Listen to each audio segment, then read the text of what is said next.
You've been on tour for like at least 20 years, so yeah, whatever, yeah. You keep going, you're the energizer bunny, keep on chugging.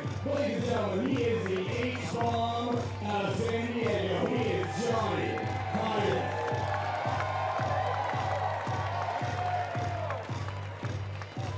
Thanks, John. What a nice guy. Yeah, we need to know, yeah, sure.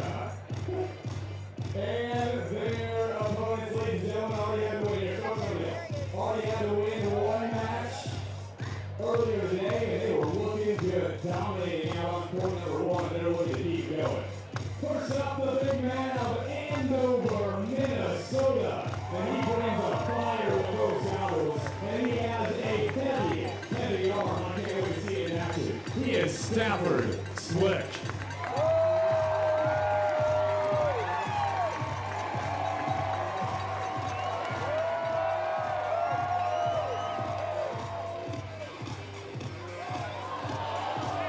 Down it goes. No, says Stafford. And his partner, we're going to make it happen. Out of Fallbrook, California, the Matador from Cal State Northridge, my coach at Santa Monica College about a decade ago. Give it up for Mr. Billy Allen.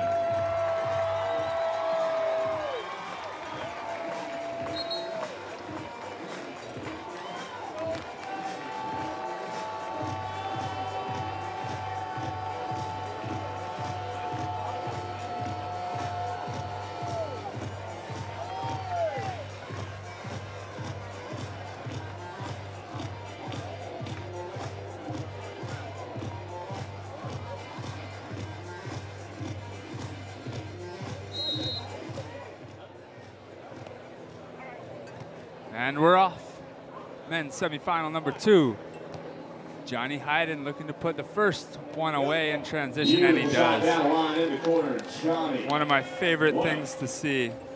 Johnny Hyden hitting the high line. Just so accurate. Billy Allen was close to that one, but accuracy of Hyden gets it down to the sand nicely. There's a little quick push set, trying to move the block around. And it works well. Definitely a strategy that a few of the other teams were trying to use against Ryan Doherty is move him around. He's certainly a great block and a big block. He can take a lot of space, but teams trying to challenge him to move horizontally quickly, move his feet well. So let's see if they keep going with that. Hyden, good opportunity here. Doherty showing his finesse game. A little pokey back to the line. That's a big part of the game of Hyden and Doherty, isn't it? The on-two. Ryan's 7'1", can almost stand and hammer. So Johnny, with incredible ball control that he has, likes to shovel those balls in there quick and catch the defense off guard. Definitely a strength of both of those players. And Stafford Slick going lefty. Showing a little left-handed game. Yeah.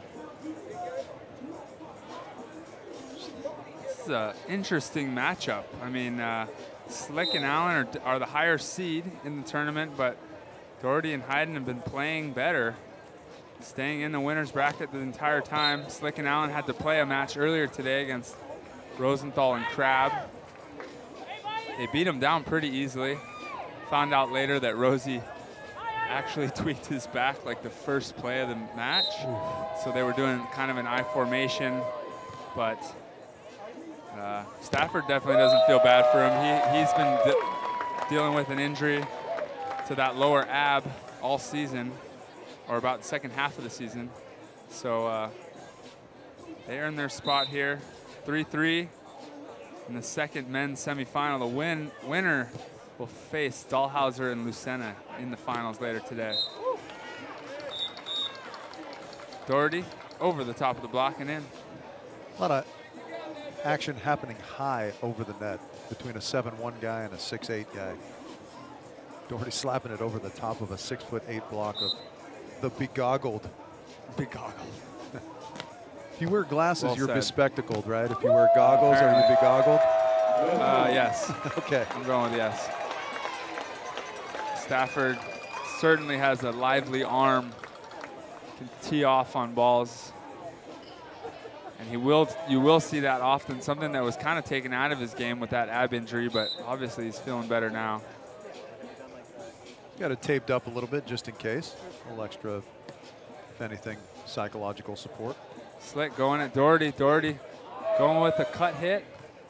Allen's on it, and they're going to go on two. That's something you'll see very often.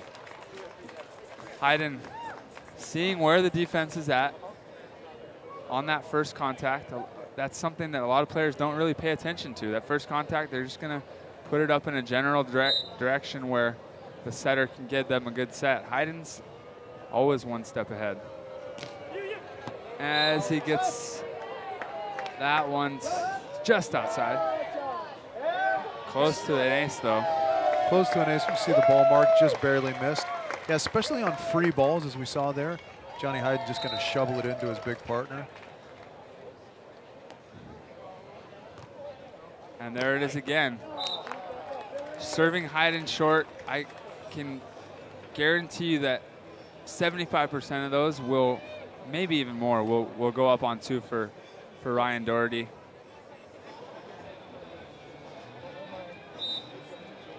The trouble as the defender, right, is that Ryan has become such a good setter that if the ball's not right where he wants it, he can just set his partner up, and then you're out of position for that. Right. For that contact as well. And there's Johnny Hyden looking good early on here with the transition put away.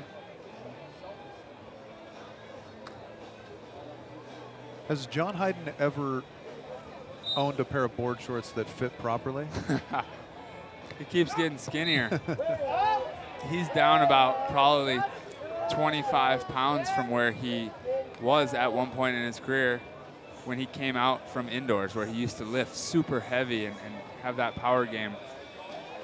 He and his trainer work very specifically to his game and what his body can handle at this point, and he likes to carry less weight these days, so his board shorts tend to be a little big. So you're saying that he hasn't bought new board shorts in years and years then?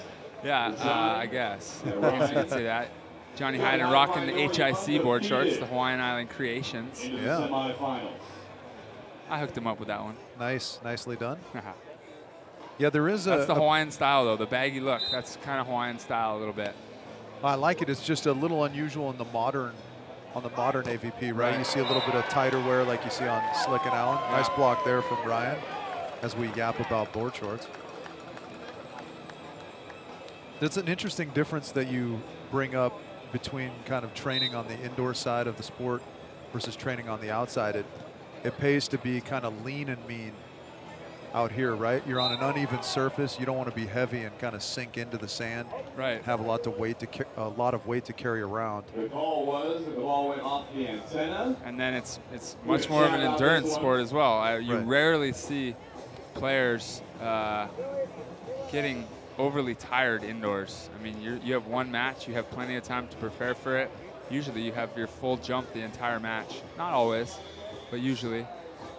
Whereas on the beach, I mean, it's easy to exploit someone getting tired on the beach, serve them short every ball, and so you have to be in incredible shape, both endurance-wise and power. The ruling is that the ball went off the antenna or over the antenna. Thought for a second there we went to a pseudo challenge. We were looking at the big board, but it's just a powwow between Big Wave Dave and Big John there. So Allen hit that one over the block and in, but it went over the top of the antenna, so the linesman called it out.